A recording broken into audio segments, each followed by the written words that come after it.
બનાસકાંઠાની border ઉપરથી ચાલતી દારૂની લાઇનોની ગાડી મામલે ગેનીબેન ઠાકરનો વિડીયો થયો વાયરલ। સાંસદ ગેનીબેન ઠાકોરે સાંકળ ગામે સભામાં બનાસકાંઠા અને ધાનેરા પોલીસને લીધી આડે હાથે। બોર્ડર વિસ્તારમાં પોલીસને ટાર્ગેટ આપવામાં આવે છે, તમારે આટલો દારૂ વેચવો પડશે ભાઈ। પોલીસ દારૂ માટે વોટ્સએપ ગ્રુપ ચાલે છે। પોલીસના વોટ્સએપ ગ્રુપ દારૂની લાઇનો માટે ચાલે છે। દારૂની ગાડીઓ કેટલે પહોંચી, આ ગાડીઓ કોઈએ રોકી તો નથી ને? પોલીસે ધાનેરાના બોર્ડરથી નીકળીને અમદાવાદ સુધી વોચ ગોઠવી હોય છે। જેમ રાજા મહારાજાના વરઘોડા નીકળે તેમ દારૂની ગાડીઓ નીકળે અને પોલીસ તેનું પાઇલોટિંગ કરે। ગરીબ માણસ ફરિયાદ કરવા જાય તો પોલીસને ટાઈમ નથી, પણ બુટલીગરોની ગાડીઓ માટે પોલીસને ટાઈમ છે।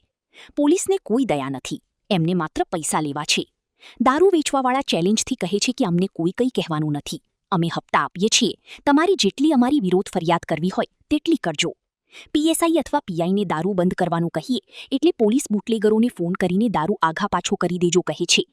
દારૂ ભરીને ગુજરાતમાં ઠલવાય છે, તેમને પકડવાનું પોલીસ પાસે ટાઈમ નથી। સરકારી મશીનરીનો ઉપયોગ બુટલેગરોની બચાવવા માટે થાય છે।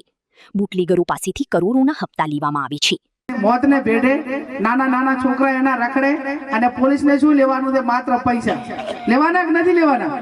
એને કોઈ દયા નથી, એમને કોઈ એવું નથી કે આ બેન દીકરીઓ વિધવા થાય, પાપ ન કરાય એવો એમના દિલમાં કોઈ અહેસાસ પણ નથી। અને પોલીસ વાળાને ઉપરથી એટલું બધું પ્રેશર કરવામાં આવે કે એમને ના છૂટકે પણ ટાર્ગેટ આપવામાં આવે। ટાર્ગેટ કેવું આપવામાં આવે? આપણે કંઈક કામ હોય નથી કહેતા કે તમારે આટલું કરવું પડશે, એમ પોલીસ ખાતામાં એવું થાય કે તમારે આટલું દારૂ ફરજિયાત વેચવું જ પડશે ભાઈ। જિલ્લા અને તાલુકા પંચાયતની ચૂંટણીનું મતદાન 26 તારીખે છે। અહીંયા ધાનેરા તાલુકાના સાંકળ ગામે અમારા તાલુકા પંચાયતના ઉમેદવારો, જિલ્લા પંચાયતના ઉમેદવારો જીતે એના માટે કરીને જનસંપર્ક કાર્યક્રમનું આજે આયોજન કર્યું છે। ભારતીય જનતા પાર્ટીના હોદ્દેદારો હોય, એમનું વહીવટીતંત્ર હોય તો ક્યાંક ને ક્યાંક કોંગ્રેસના ઉમેદવારોને અને કાર્યકરોને ધમકી આપવા માટેનું કામ કરે છે। ઘણા ગામોમાં એવું જાણવા મળ્યું કે તમે ભાજપને વોટ નહીં આપો તો અમે કોઈ વિકાસના કામો નહીં આપીએ, ગ્રાન્ટ નહીં આપીએ। તો આ એમની જે વાત છે એ લોકશાહી અને જે આપણું બંધારણ જે અધિકારો છે એના વિરુદ્ધમાં ક્યાંક વાત કરી રહ્યા છે, ક્યાંક ધમકીની ભાષામાં વાત કરી રહ્યા છે।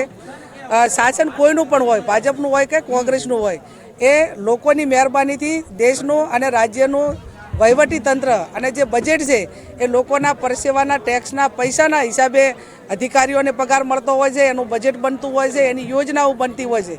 એટલે ભાજપના નેતાઓ કે ભારતીય જનતા પાર્ટીના બાપની માલિકીની પેઢી નથી કે જેથી કરીને કોંગ્રેસના કાર્યકરોને કે આમ પ્રજાને વિકાસના કામો માટે કરીને ધમકી આપે।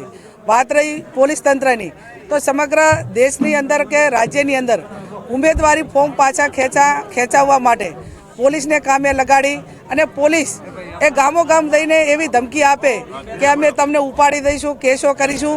તો પોલીસનું કામ એ કાયદો અને વ્યવસ્થા જાળવવાનું છે, જે બદીઓ હોય એને રોકવાનું છે। ક્યાંક ને ક્યાંક આ દાખા હોય કે અહીંયા ધાનેરા તાલુકો હોય કે થરાદ તાલુકો હોય કે જે બોર્ડર રાજસ્થાનની બોર્ડર લાગે છે, ત્યાં રોજની હજારો ગાડીઓ રાજસ્થાનમાંથી દારૂ ભરીને ગુજરાતમાં ઠલવાય છે। એને પકડવા માટેનો પોલીસને ટાઈમ નથી। એના વોટ્સએપ ગ્રુપો ચલાવીને બુટલેગરોને મદદ કરવા માટે કરીને સરકારી મશીનરીનો ઉપયોગ થાય છે।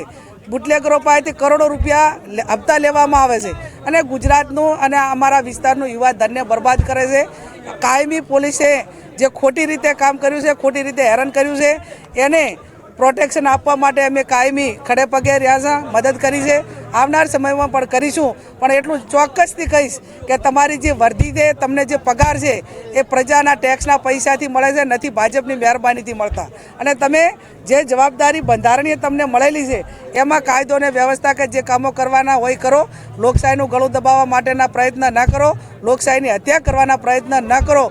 આ દેશના લોકો એ ગોરો સામે લડ્યા હતા, તમારા જેવા ચોરો સામે લડવામાં ક્યારેય પણ પાછા પડવાના નથી। એટલે અમારા ઉમેદવારો અડીખમ રીતે લડશે અને ચૂંટણી જીતશે।